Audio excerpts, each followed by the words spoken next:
Ольга Бергольц, я говорю с тобой под свист снарядов, угрюмым заревом озарена.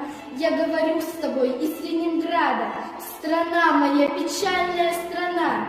Кронштадтский злой неукротимый ветер в лицо мое закинутое бьет. В бомбоубежищах уснули дети, ночная стража встала у ворот. Над Ленинградом смертная угроза, бессонной ночи, тяжек день любой.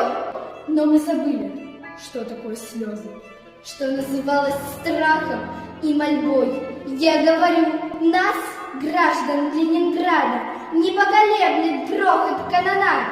И если завтра будут баррикады, мы не покинем наших баррикад.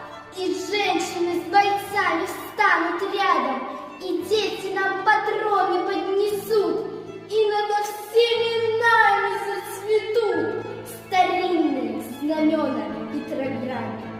Рукой сжав обугленное сердце, такое обещание даю. Я, горожанка, мать красноармейца, погибшего подстрельную в бою, мы будем драться с беззаветной силой. Мы одолеем бешеных зверей. Мы победим. Клянусь тебе, Россия, от имени российских матерей.